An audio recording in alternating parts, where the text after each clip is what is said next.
Good afternoon. I'm Dr. Joss Reimer, the medical lead for the Vaccine Implementation Task Force.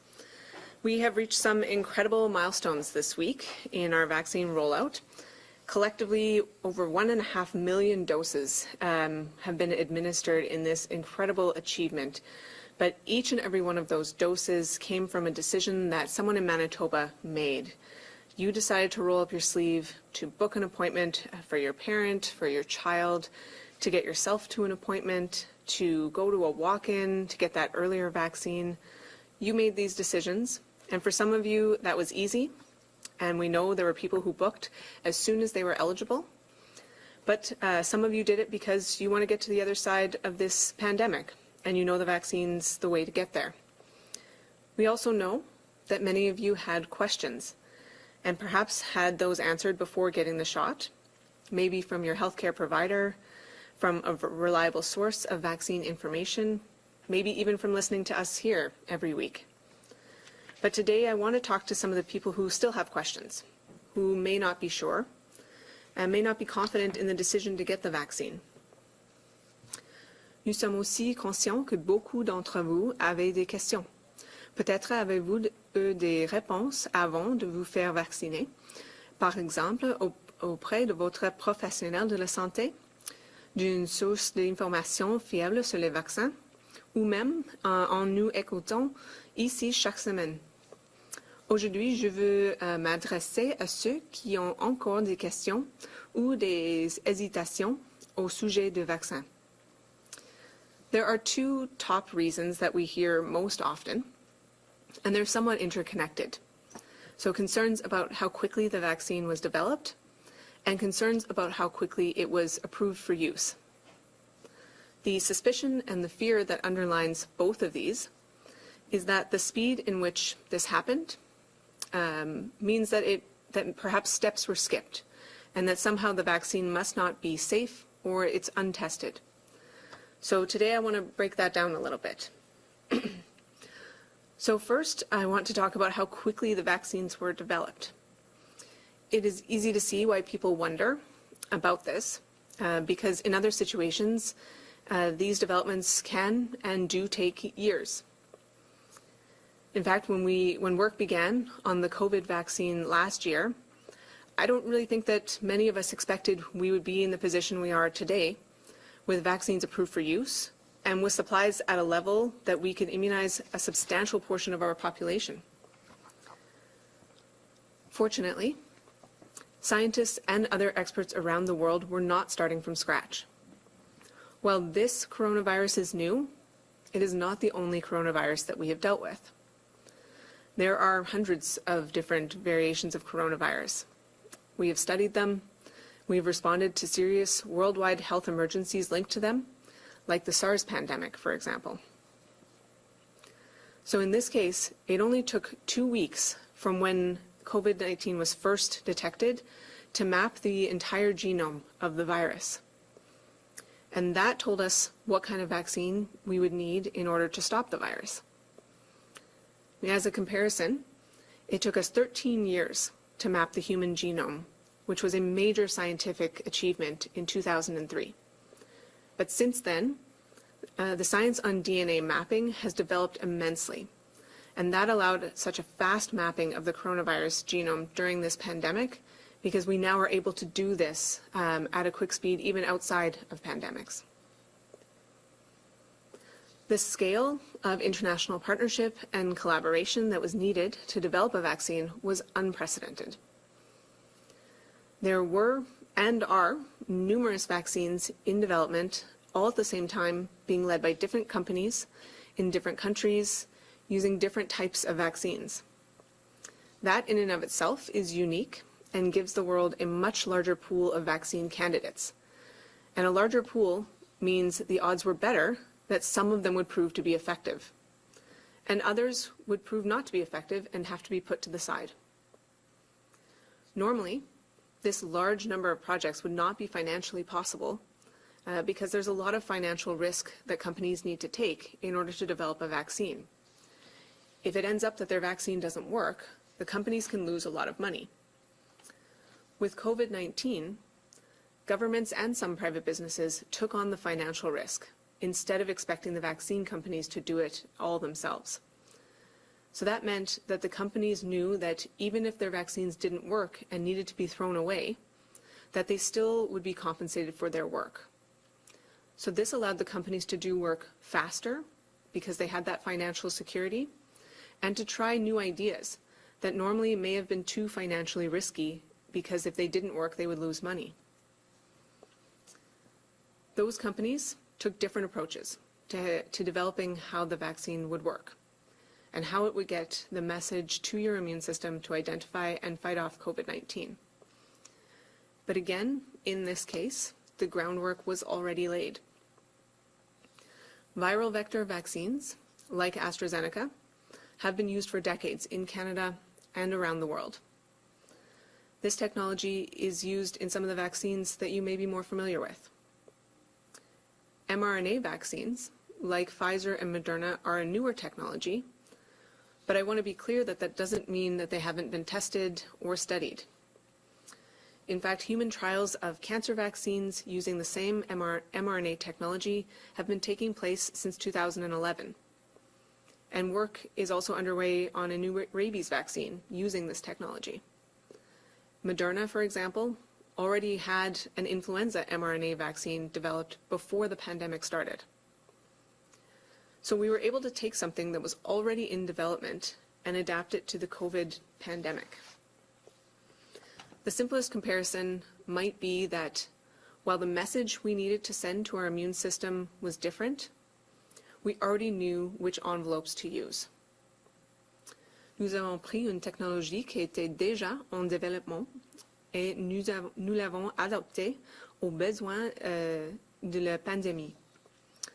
La comparaison le plus simple que nous pourrions faire, c'est celle d'un message que nous voudrions envoyer à notre système immunitaire, même s'il s'agissait d'un message différent. Nous savions déjà quelle enveloppe utiliser pour l'envoyer. In other circumstances, this process of developing a vaccine can take years, and so that brings us back to the question about how these vaccines were developed so fast and whether or not any steps were skipped. The steps that are truly important and the ones we care the most about are the underlying science, the medical evaluation, the clinical trials where the vaccines were tested on animals and on people who agreed to participate. Those all happened as they needed to, as they would for any other vaccine. What changed was the pace. Clinical trials on thousands of people happened at the same time with different vaccines all around the world. The same kinds of data about safety and effectiveness were gathered and analyzed. What really changed was the pace of many of the processes that support the science. Weeks, months, sometimes even years can be spent advocating for a new intervention. Can be spent compiling foundational research, seeking out funding, recruiting people for clinical trials, getting the right approvals in place, and dealing with all the administration that goes along with the science. All of that was incredibly condensed in this case. For example, it was very easy for the studies to recruit participants. Volunteers were very eager to take part all around the world.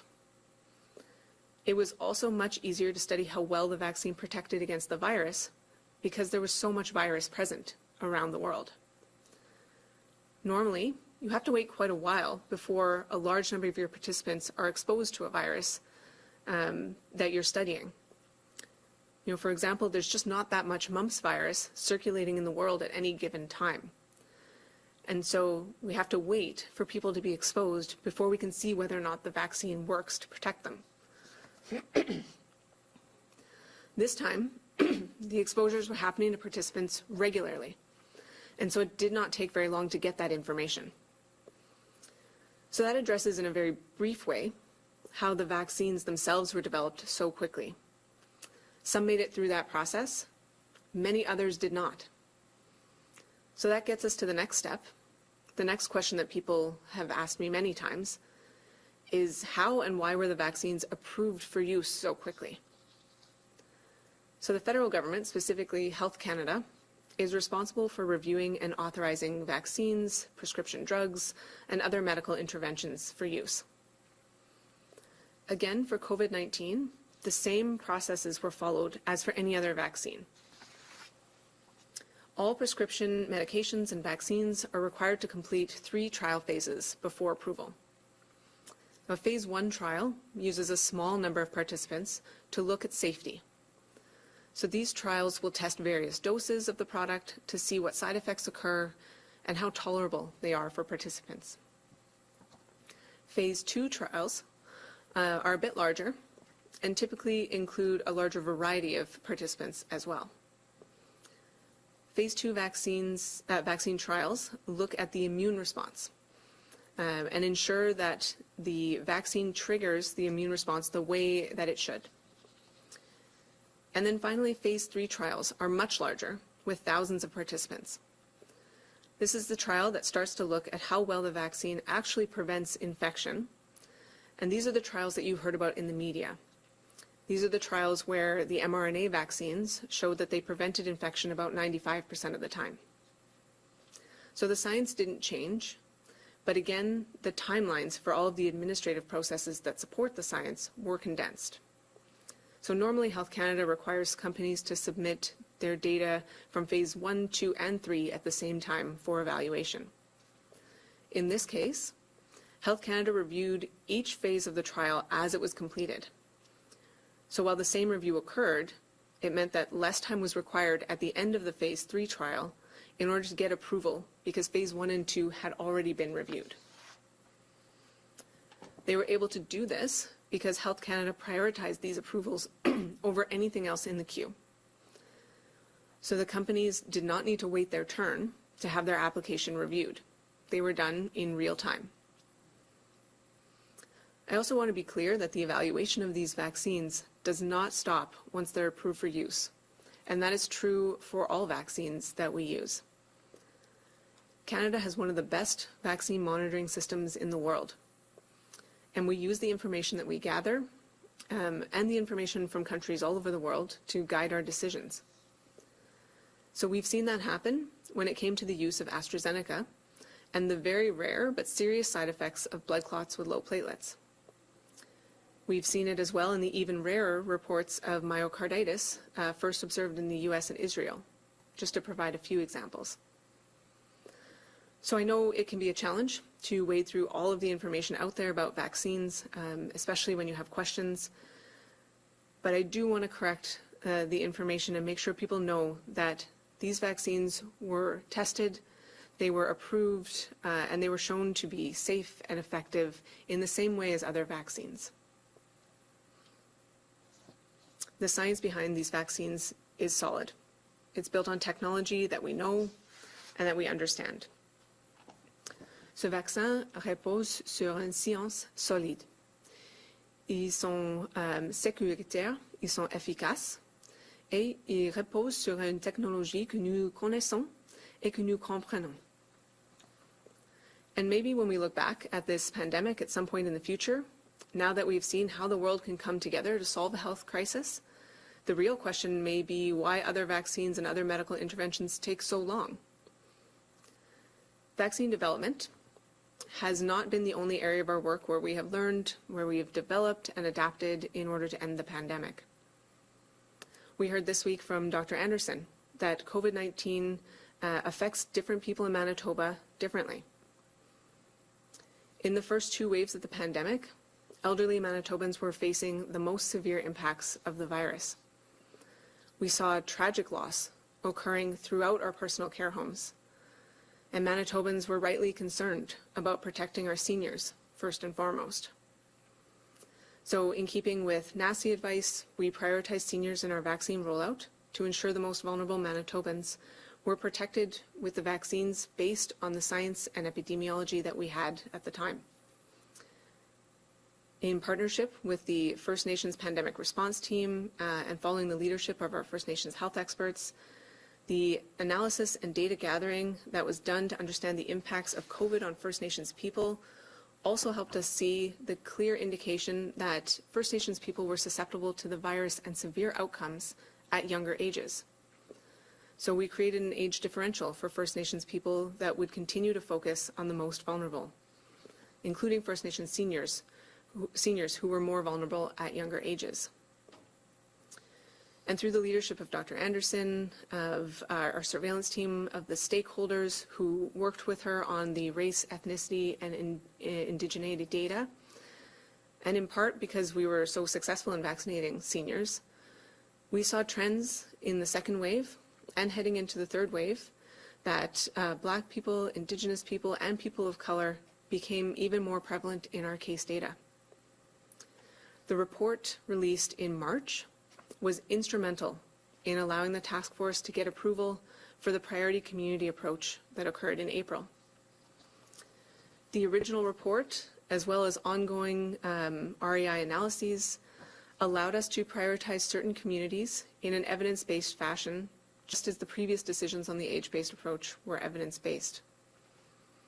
So as a result of the great work that this team did, we were able to quickly implement the priority community approach, where neighborhoods across the province that were at highest risk of the virus due to race, income, and other social determinants of health were prioritized for vaccine eligibility. The REI work has also informed the expansion to more localized delivery models and the investment in the community grant program, which has helped to work towards reducing systemic barriers that existed prior to the pandemic and will continue to affect BIPOC communities, and hopefully these grants will help us to overcome some of these barriers through intensive local and community-based activities. To my knowledge, we're the only jurisdiction in Canada to have produced this type of data, and so my sincere thanks goes out to the whole team that made it happen.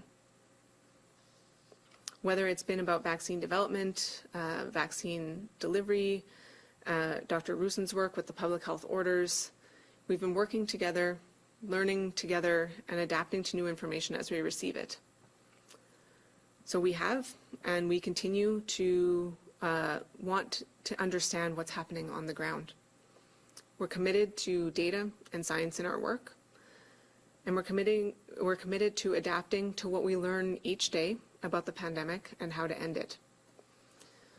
So I'm really proud of the Manitobans who have trusted us, who've been keen to learn from us and learn from us about the data and the science, and those who have turned out in record numbers to be vaccinated.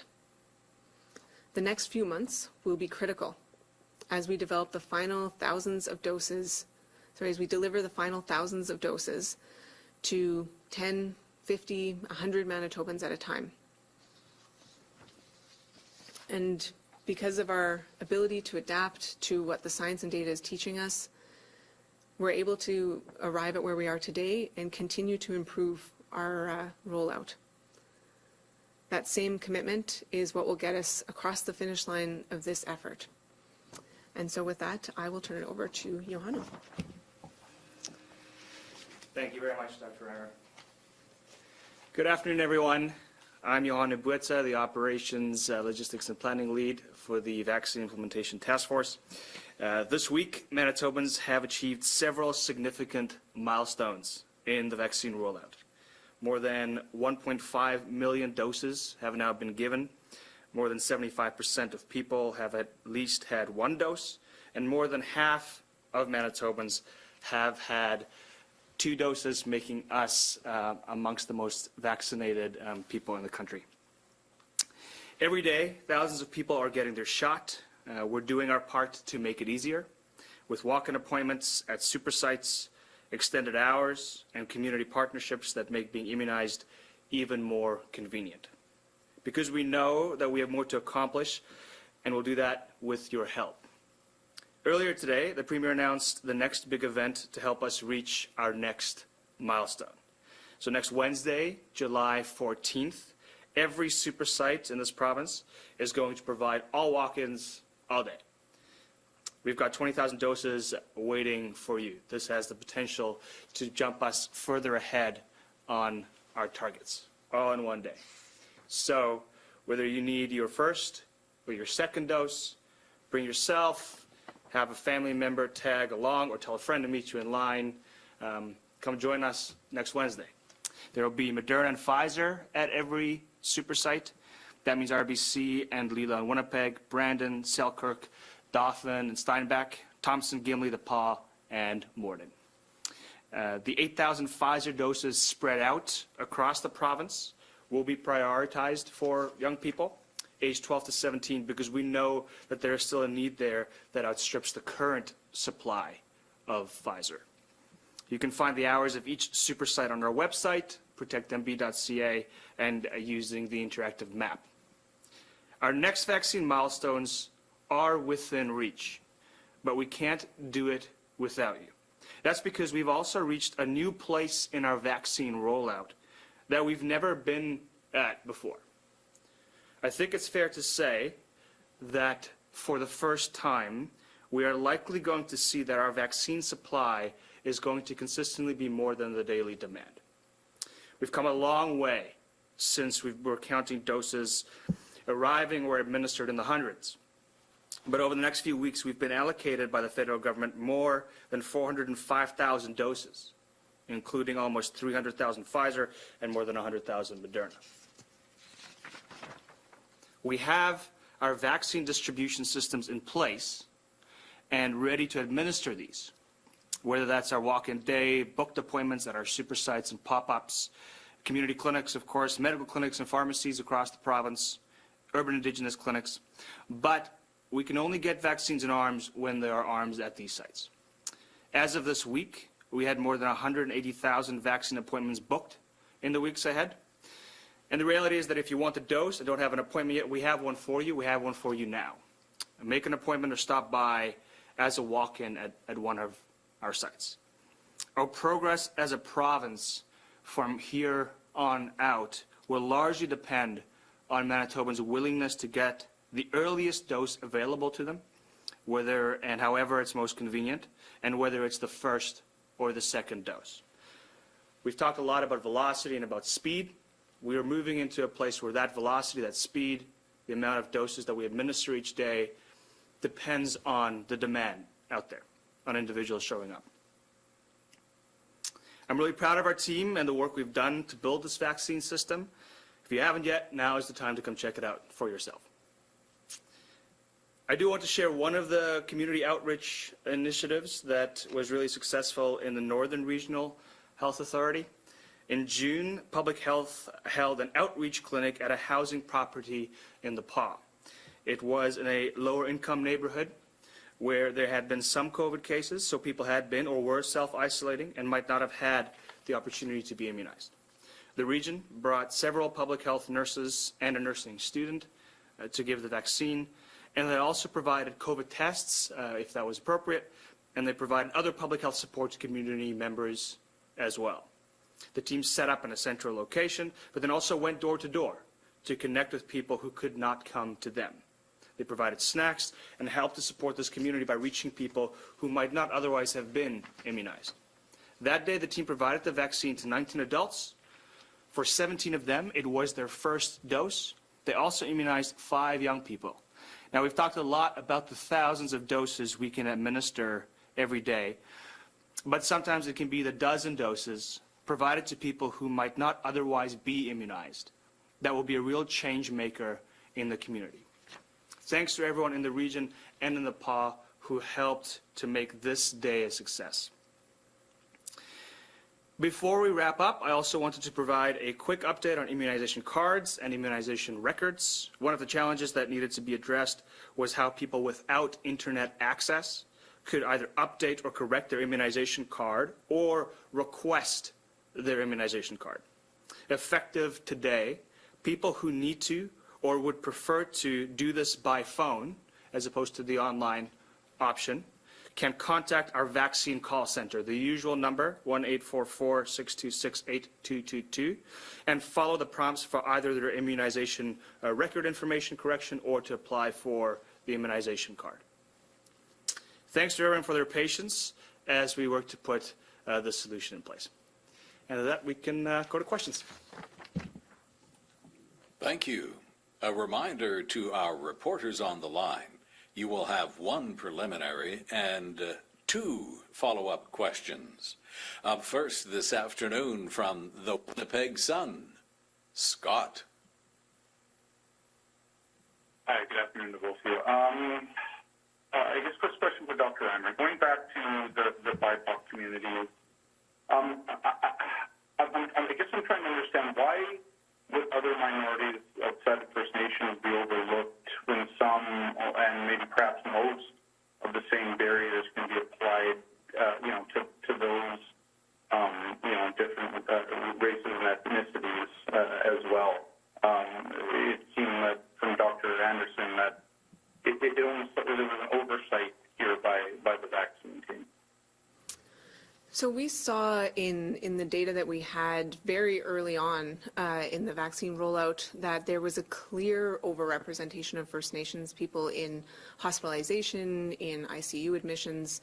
We regularly saw over half of our hospitalized COVID patients being First Nations people, which means that it was a massive increased risk for that group, as well as a major source of resources being required from the healthcare system.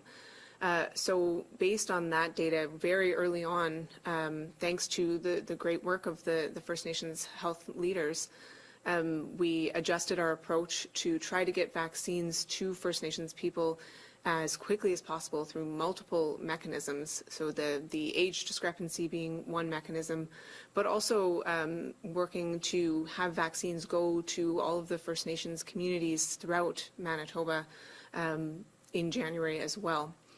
The data we had at the time also very clearly demonstrated that the age-based approach was the best way to reach the highest risk folks the fastest. And at that time where we had so little supply, we had to really focus in on only the highest risk groups, which meant difficult decisions every day when we were expanding priority groups and expanding access. And so as we were getting more supply and new data was being developed, like the REI report that came out in March, we were able to continually improve eligibility and expand eligibility to other groups that maybe weren't the absolute highest risk, but still very clearly experienced more negative outcomes compared to other people. So that work continued throughout until we were able to make everybody eligible. It also included, expansions when we saw that pregnancy was a high risk area. And when we saw certain health conditions were higher risk for severe outcomes. So that was extremely challenging work to do at that time as data was coming in regularly. But I think we did the best that we could with the information that we had to reach the highest risk Manitobans as quickly as possible. All right, thanks for that. One of the things that was brought up, and not from you guys, from what we've heard during this, was, but stigma attached to it, and how it got in the way of vaccinating people, especially in BIPOC communities. How much have you known or seen at this point that affected those communities in terms of some of the messaging that did come out from government, not necessarily the vaccine team, but government itself? I think we see that stigma is always a challenge and can have negative impacts, not just in vaccine, but in many different health conditions and scenarios. And so, certainly the message that we are trying to give to Manitobans is that we want everybody to be vaccinated, and we want to make it as easy as possible for people to be vaccinated, because we recognize that people have different situations. They experience different barriers. They experience different pressures. And so, it's our job to try to provide a fast, an efficient rollout, but also to tailor that so that we do help people who experience those barriers to get access as well. And we certainly don't want anyone to be stigmatized for things that are out of their control. We really value how hard Manitobans have worked to get their vaccines, and we're going to keep working as hard as we can to reduce those barriers through community clinics, through the walk-in day, as well as other walk-ins, through the grant process, through our physician and pharmacy partners. And I hope that all of them are providing the same message that everybody is welcome whenever you come. Thank you for that. Final question for Johanu. Where are we at with the 3%, so to speak, that have had issues with getting, I guess, their vaccine records to get their cards? And I guess on top of that, what is the average wait time to get that physical card right now? Because it seems like for many it's well over 2 weeks. So in terms of having the record corrected, it's less than 1% now of data that's entered every single day that requires some kind of correction or where we get some kind of query. And so with over 1.5 million doses entered into the system one way or another, and for at least over the last couple of weeks, over 20,000 doses a day, that under 1%, well, ideally it's zero, it's an improvement. In terms of the timeline to having the record corrected, it really depends on where the individual had their dose administered. In some cases, it can take longer if it was at a community-hosted clinic or at a pharmacy or a physician. If it was out of province, that we have to work through some of those things. So it really does vary. But for the most part, we are able to address the record correction piece within a week. In terms of the timeline to receiving the vaccination card in the mail, if that was the question, Scott, I'm not sure on the average there. So that might be a question for us to follow up on. By all accounts, people are receiving their cards in an okay fashion, but I don't have an average timeline on making the order and then receiving it in the mail at this time. Great, thank you. From CBC Radio Canada, Mohammed. Hello to both of you, Mohammed with Radio Canada. My first question, would you be able to share any numbers or indicators to show the effect of incentive on the vaccination campaign since the beginning of that in June? I'll go first, then I go to Dr. Reimer. I think whenever we get questions on the impact of any particular strategy or approach to enhance coverage, we look at everything that we're doing, and our answer is that it's very tough to pinpoint one particular solution to increasing coverage in terms of that dose one coverage specifically, so sort of inching up beyond that 75%.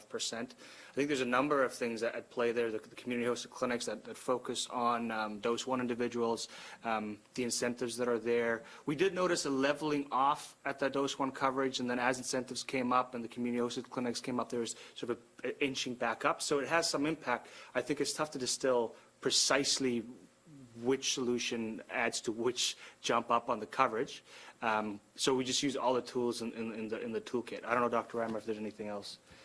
I mean, even for one individual, it's rarely one factor that leads them to make a decision to be immunized or not immunized. So, for some people, it was strictly wanting to protect their own health. For other people, it was wanting to protect the health of a loved one who was more vulnerable.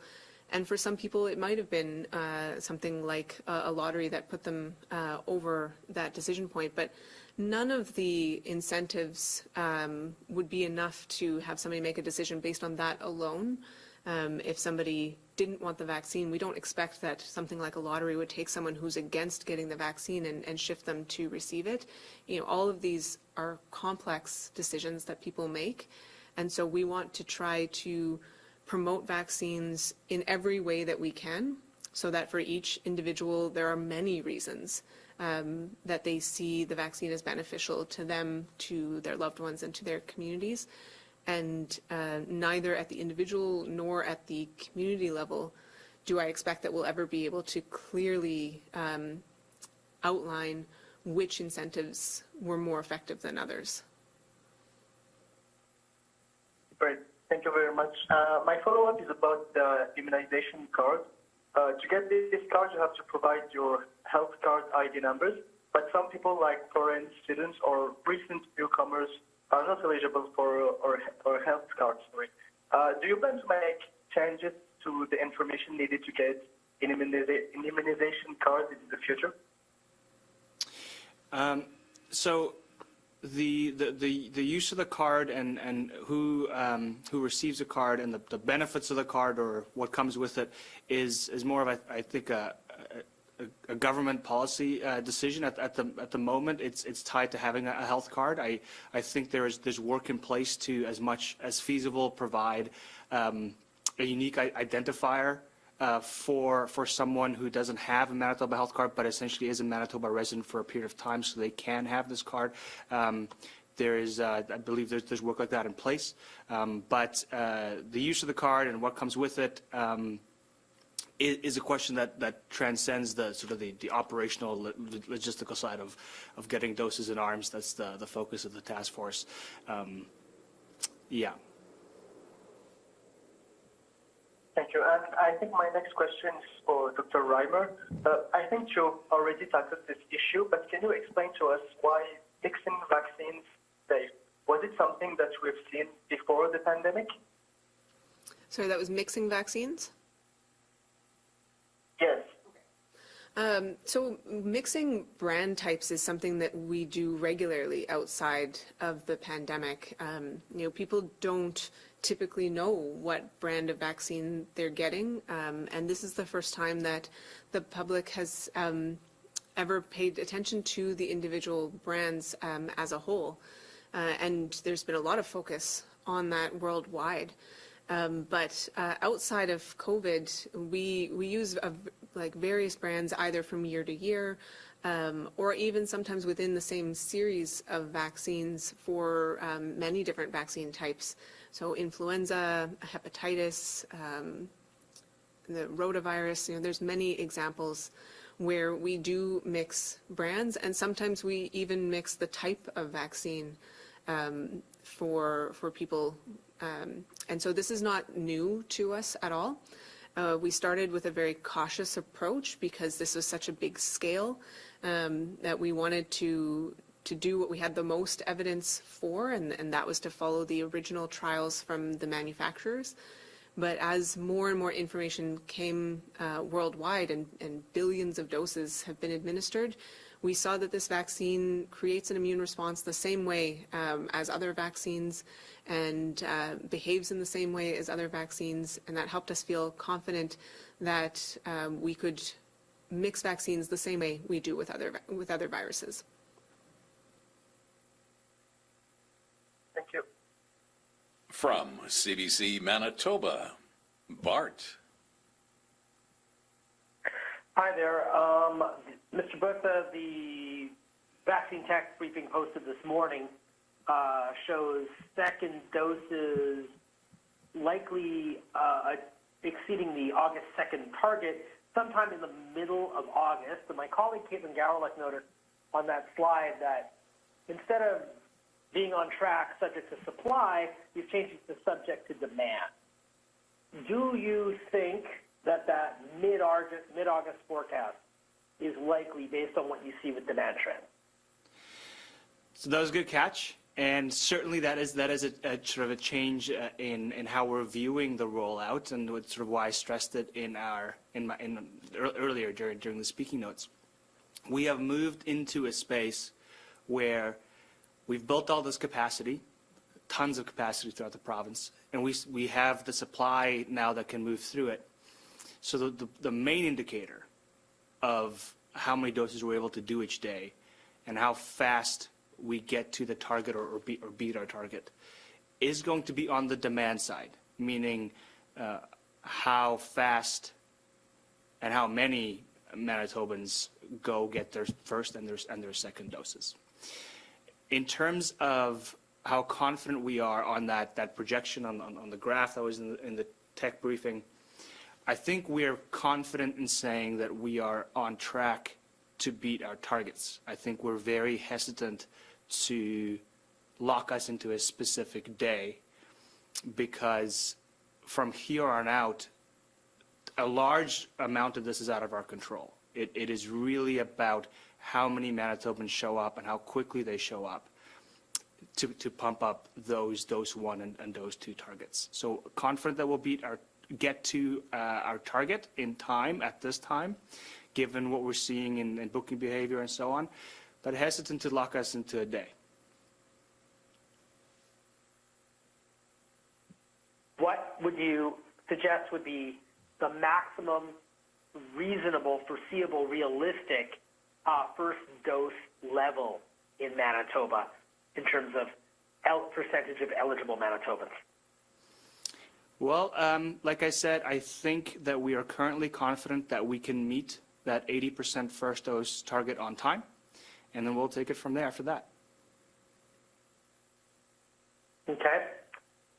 Dr. Reimer, what's the latest intel with, schools coming back in September, probably full capacity everywhere. So what's the latest intel on Moderna approval federally for youth 12 to 17 or Pfizer approval for children 5 to 11? Yeah, so Health Canada has adjusted their broad estimates for timeline for a decision on Moderna approval for 12 to 17. They had originally been thinking it would be end of June. They're now talking mid-July for a decision. Of course, they haven't given us an exact date, and so we'll have to wait and see what they end up deciding. But it does sound like mid-July is their estimate for now. Both Moderna and Pfizer are working on trials for age 6 months up to 11 years. And we are expecting that the first results, which will probably be for those age 5 to 11, might come out in September and seek approval from Health Canada after that. But there's still many different factors that could adjust those timelines. So that's sort of our planning assumption on our side right now, is that it's possible that we could see some approvals down to age 5 in September, but that's very much out of our control and even out of Health Canada's control, as the companies are still working on those trials as we speak. So we have no results on them yet. Thanks. From the Canadian Press, Steve. Oh, hi there. Last time we spoke, you had mentioned, Mr. Boyce, that you were seeing an uptick, a slight uptick from that plateau in first dose vaccinations. It was around the 0.2 to 0.3% per day in terms of the percentage points increasing. Is that ongoing? What have we seen in terms of the uptake, the ongoing uptake in first doses? I feel like it's been fairly steady on that front. There was a bit of a slowdown over the weekend, and I'm not sure if it was just the weekend or it's because during the week the community-hosted clinics that are geared towards dose 1 coverage, there's just more of them scheduled. So I don't know if that impacted the weekend, because we saw on Monday we're sort of back at that 0.3. It was 1.4 day. So I think it's still a watch and see. We're steadily inching up on the dose 1 coverage at a rate, as I was saying to Bart, that still makes us feel comfortable at the moment to say that we'll meet the target for 80%. And I think what'll be really telling is over the next couple of weeks, when we've got more community-hosted clinics running, really geared towards areas that are facing barriers to receiving a first dose. As those continue on, we'll probably keep chugging away at that figure, but it's slower work. I think we're seeing this across the country, where after 75% or so, it's slower work. So slower, but no indication that it's slowing down entirely. And what are I know the outreach programs to certain communities were announced earlier, but are they just getting underway now, or can you give us an idea as to sort of the pace of the rollout and where we stand? So there is the initial 20,000 doses or so that was allocated to them. They started last week. I don't actually offhand have on hand how many of that 20,000 was administered last week, so we can get that for you, Steve. They'll continue on this week and the week after that, and the grant application process is ongoing as well. So it's by no means that we stay at the 20,000 doses. We're happy and eager to allocate more doses to these kinds of clinics, so they should continue on. But sort of get a broader report on how much of the initial 20,000 allocation has already been administered. It's only been 1 week, and they're scheduled throughout July. I should note too that it's not just the community host clinics that are geared towards dose one. Of course, it is our pharmacy and physician partners do a lot of that kind of support, and we're hoping with walk-ins now essentially available throughout the province, and our big walk-in day where it's all walk-ins on Wednesday, that a lot of first dosers, if you will, show up. Thanks. I have no more questions. From CTV Winnipeg, Michelle. So just to keep on that note about the vaxathon, as the Premier called it, how will it work? Will people get to choose a vaccine type, or are we saving the Pfizer for the 12 to 17-year-olds? So we're going to prioritize the Pfizer that we have for youth, because it is at this time the only product that youth can use, and there's a perfectly acceptable alternative for adults. So for the walkathon, as much as feasible, youth, the 8,000 or so Pfizer for the vaxathon, will be prioritized for youth. And then in terms of how the day will work overall, it'll be like the walk-in process at the moment, except that it'll be all walk-ins. So when individuals show up, there'll be some sort of process, either a dedicated line or people being pulled out of a line if they're first dose individuals, to make sure that we get them covered. But certainly it's open to second dose individuals first who haven't made an appointment yet, or they just want to get it earlier.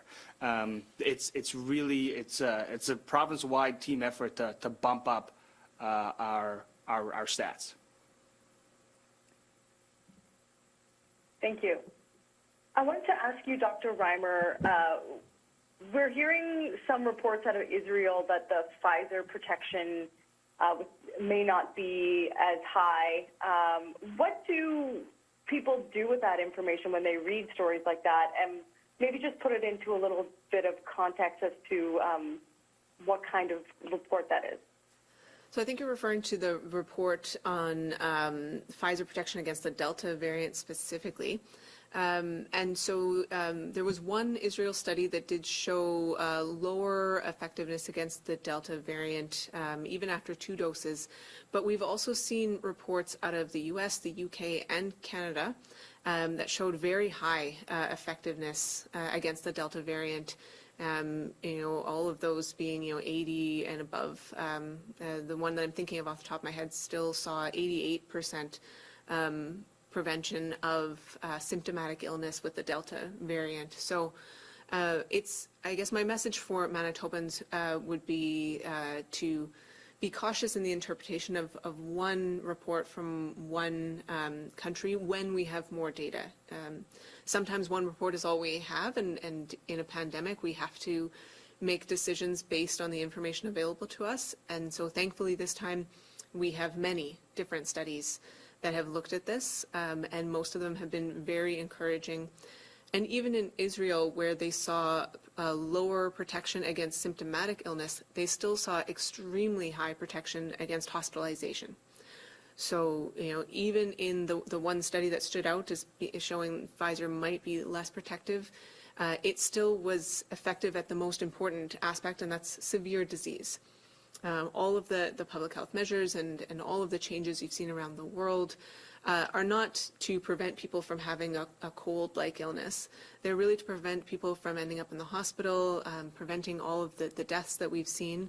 And so the Israel study continued to show that Pfizer was extremely effective, around 90% at preventing people from ending up in the hospital related to COVID. So overall, we've actually been very reassured that while there are many things about the Delta variant that make us more concerned, protection from the vaccine is not one of those concerns at this point.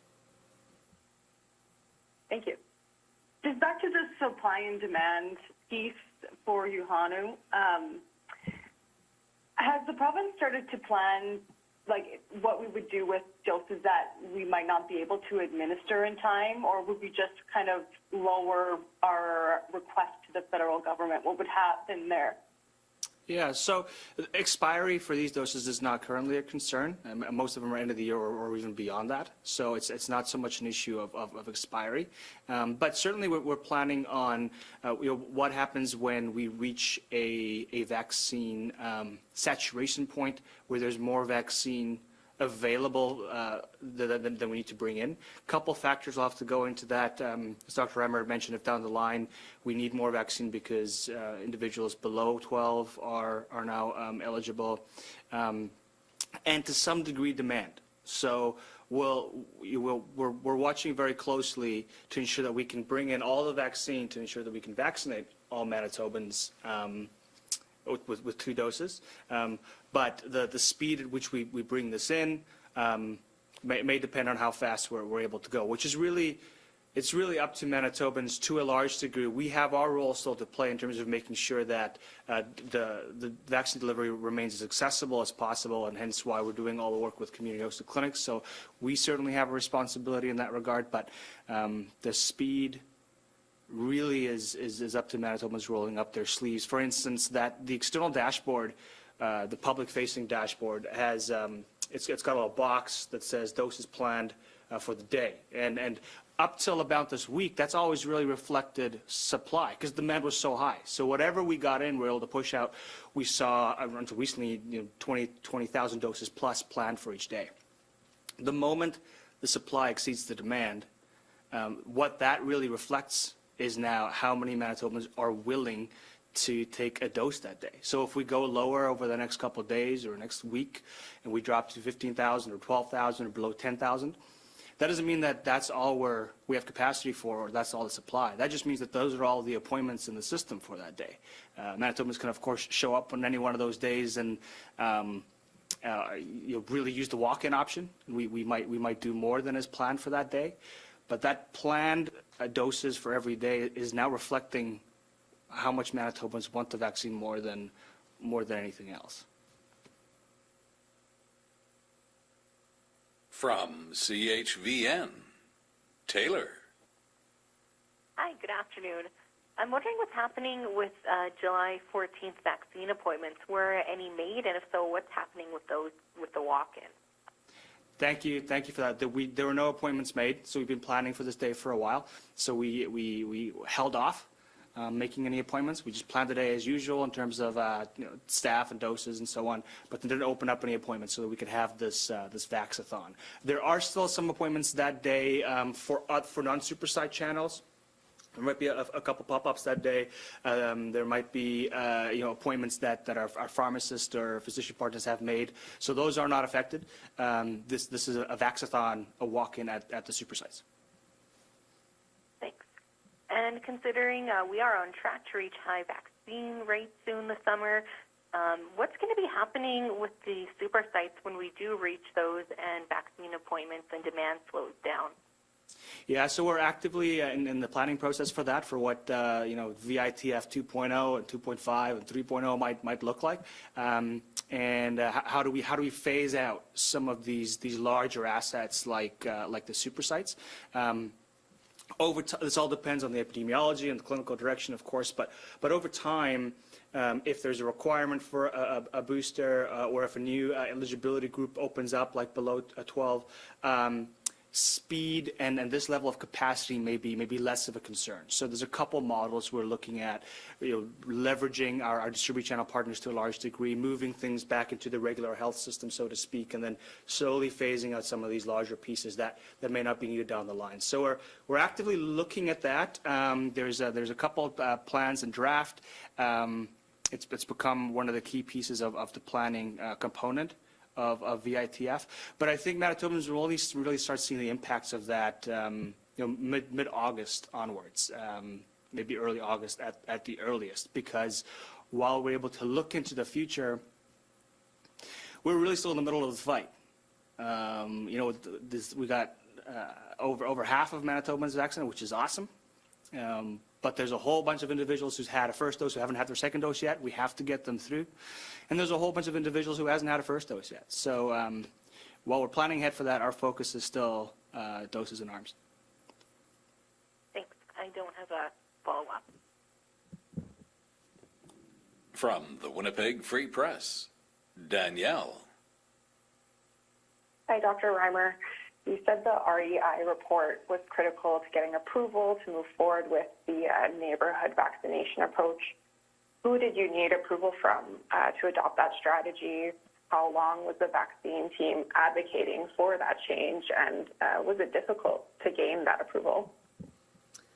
So all decisions that are made with government approvals. That's how we function all the time, and I'm thankful that we're part of a democracy where that's where the people get to choose who makes the final decisions. So the work was no different than any other approval that we went through in any decision. We came out here and when we had so little supply, had to make those incredibly challenging decisions about who was eligible, which was really exciting to get to announce every time a new group was eligible, but also heartbreaking to have to tell other people that we knew were also at higher risk that they weren't eligible yet. And so we really grounded ourselves on the data, on the science, and set all of those decisions on that information. So, the approvals initially were to get an age-based approach because there was excellent data both locally, nationally, and internationally showing that age was the highest predictor of severe outcomes, that there really wasn't any other group or any other risk factor that made a bigger impact than age. And then as we move forward and as we had more supply, and then critically, as you mentioned, as we had data, we could ground the next decisions on the data that we had and went through the same approval process as we did for every decision before that. On a different subject, as more Manitobans are fully vaccinated, can you tell folks what they should look for when monitoring for COVID-19 symptoms? What symptoms should trigger a test and how they might be different from pre-vaccine times? Broadly speaking, the symptoms of somebody who gets an infection after a vaccine are the same as if you weren't vaccinated. I mean, the biggest benefit of the vaccine is that most people don't get an infection after the vaccine. And then the second benefit is that people who do get an infection tend to have a milder symptom course. But the symptoms aren't particularly different. So with the same recommendations we've been using throughout the pandemic, you can go through the screening tool online, and if you're answering yes to the questions asked in that screening tool and it tells you to go for a test, then you should still go for a test. Even if it's right after the vaccine, don't assume that it's side effects of the vaccine. If you meet the criteria in that screening tool, then we encourage you to go for a test because it's possible that you were infected just before or just after getting the vaccine. With some of the new variants, some symptoms might change over time, but so far, no major shifts in the symptom presentation that is changing our public health advice. And I guess I just would like to switch back to the topic of the hotspots and the immunization strategy there. There are still a number of those communities in Winnipeg that are quite far behind other areas when it comes to uptake, despite having that early access. What would you attribute that lag to? Well, one of the big reasons that those communities were identified was because we knew that they were experiencing higher risks and higher barriers than other communities. And so eligibility was definitely the biggest barrier, because regardless of any other barriers, if you're not eligible for the vaccine, then you can't get it. And so it was critical that the eligibility be addressed for communities where we saw that higher risk first. But that doesn't address any of the other barriers that people may face, and that's where our work has continued, and our partnerships leading to the urban Indigenous clinics have been really important, and then now also many other community-based clinics. Many of our physicians and pharmacists have been doing outreach as well, but we need to do more, and we need to keep working on this. Because the accessibility is not the same across the province, is not the same across the city, and even within a neighborhood. Different people have different barriers to seeking healthcare, vaccine, or otherwise. So, I think the barriers to care are the biggest issue, and so we're committed to continuing to expand everything that we can to make it easier for people to get those vaccines. From Global News, Amy. Hi, my question's for Dr. Reimer. Some families are considering not getting together with people who are not vaccinated, whether that be friends or other family members. Is this a smart decision in order to keep people safe? This is going to be difficult decisions that people will have to make ongoing about how they want to take different risks. And so public health will be developing advice on how we recommend people make decisions based on vaccine status. I know that the Public Health Agency of Canada has already started to develop some advice that they have for people based on vaccine status. So you can expect that we'll have some messaging as well for people. But for today, following the advice that Dr. Rusin provides regularly would be the same advice that I would provide. And so I'll just, ask people to listen to what he has to say about protecting ourselves, about protecting our loved ones, and still keeping contacts as low as we can. Okay, thank you. And what is the risk for unvaccinated people mingling with vaccinated people indoors and outdoors? I mean, the risk is the same as what it's been throughout the pandemic. We know that the vaccines are incredibly effective, but not 100%.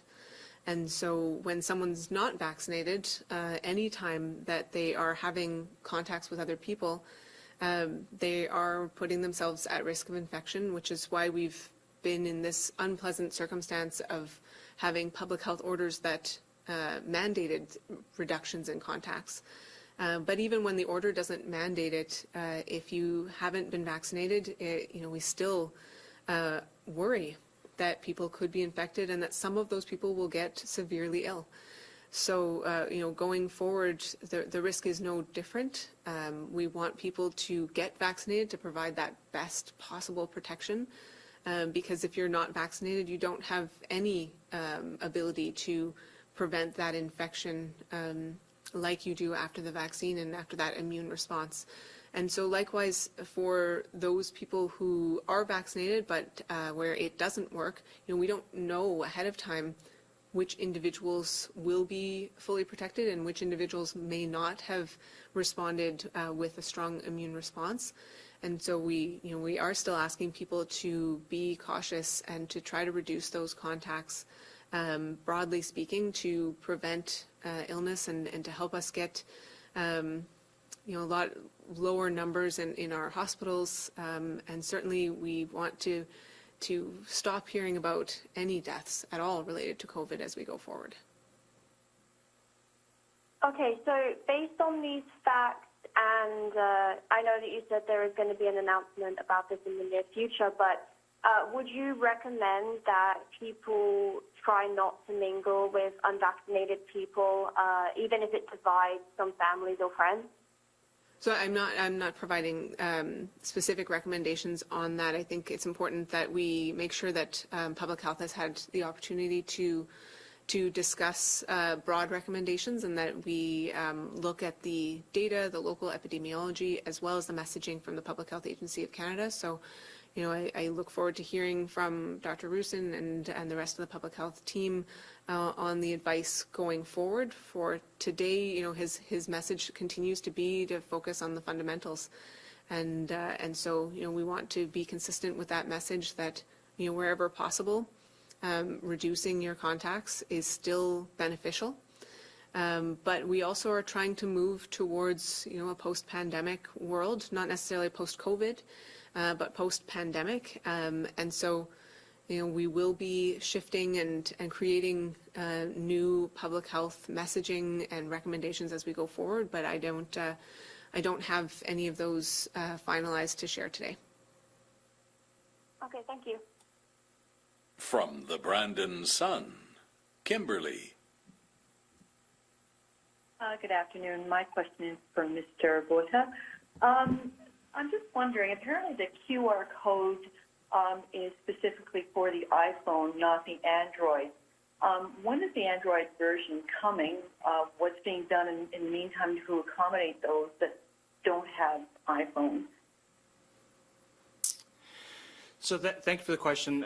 The role of the task force, for the most part, is really about getting the dose and getting it into the arm. And we've been supporting the immunization card by ensuring that there's an accessible way to apply for it using our call center, and ensuring that records are correct so that individuals can apply for the card. But in terms of the technology and how it's used and policies around it, those are bigger government questions that sort of transcend my operational logistical role of the task force. I know that the tech side in government that is working on this wants to make it you know, as effective and efficient as possible, certainly, and they'll probably look at different platforms, but it's a bigger question for government. I'm going to actually also add on that, because I have an Android phone, that it does actually work with Android. So not my role in the task force, but having done it myself, the Android app, you can get it from Google Play, and it does work. Okay, thanks for that. I appreciate it. So we're hearing that restaurants not all restaurants have access to reading the QR codes. And I'm just wondering, are you aware if there is a cost involved in having access to the technology to read those QR codes? And if not, what can say the restaurants do? Because people are going in with their QR codes, and some restaurants are unable to read them. They haven't applied for their cards. So I'm just wondering what you have to say for that. So I'm not aware of the technical details there, but Dr. Reimer is clearly more savvy than I am on tech stuff, so I don't know if you have any input, Dr. Reimer. I mean, it's a free app that you can get either from the Apple Store or from Google Play, but as far as what restaurants are doing, again, that's certainly not my role in the task force at all. Just sharing because I had the Android phone that I know that part works. But the app itself does not have any cost associated with it. So it would require a smartphone, but otherwise doesn't directly have any cost at that level. Okay, thanks for that. My last question.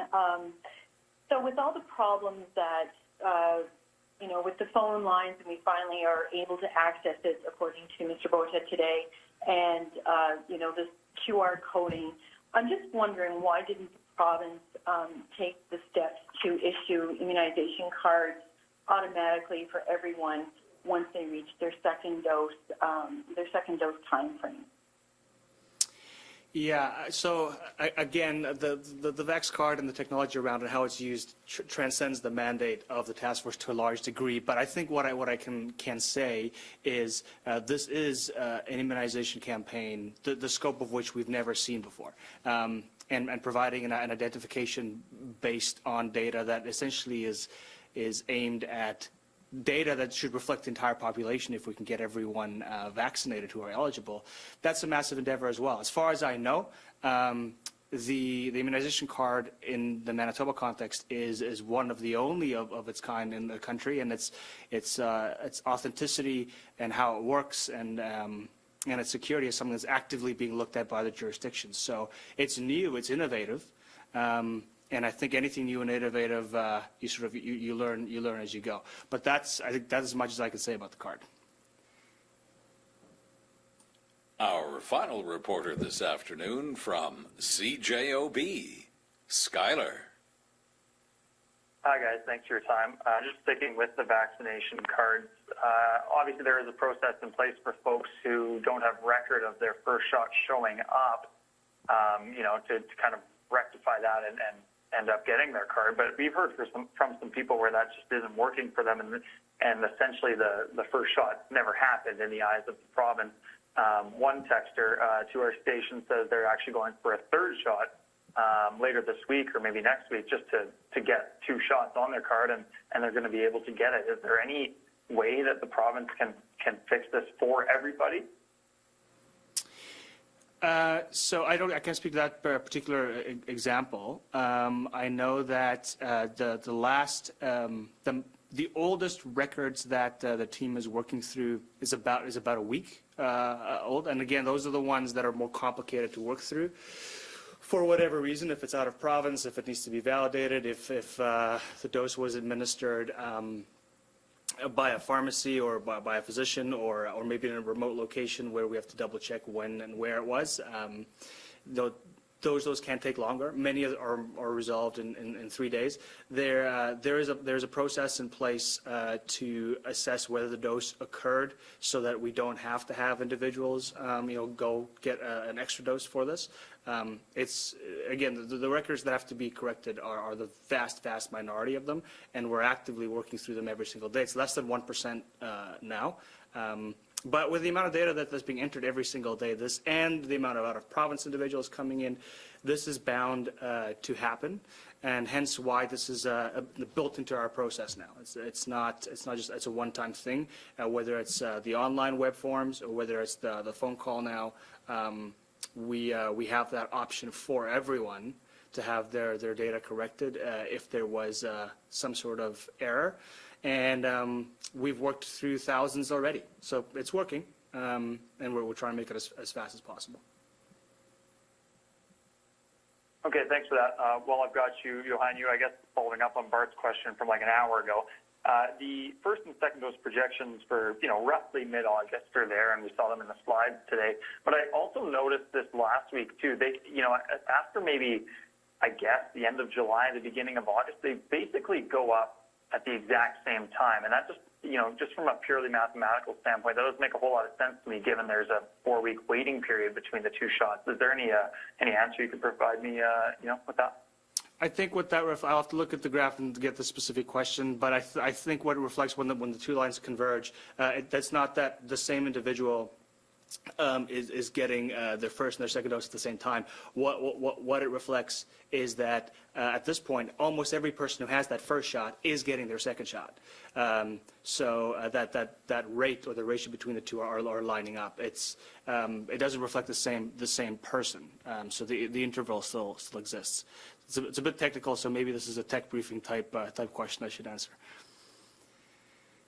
Yeah, I would help with the graph in front, but that answer makes a fair bit of sense, so thank you very much.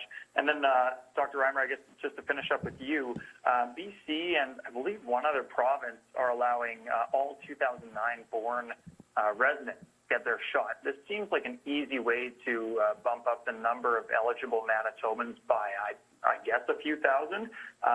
Is Manitoba considering doing that so someone that's, say, 11, but their birthday is coming up in a couple months is able to get the shot? So Health Canada approved Pfizer for people based on their age at the time of the shot. So the approval is 12 plus, and Manitoba, like most provinces, decided to stick with age 12 instead of looking at birth year. But each province has different logistics that they need to work through when it comes to the rollout, the planning, the booking. So I can't speak to, I think it's BC and Alberta that have used birth year rather than age at time of vaccine as to why they went that direction. But what I can say in Manitoba is that the logistics worked out well with following Health Canada's approach, which is that people who are 12 and over are approved for use of Pfizer, and we plan to stick with that until they change their approval. Thank you. Thanks, everyone. This concludes our media briefing.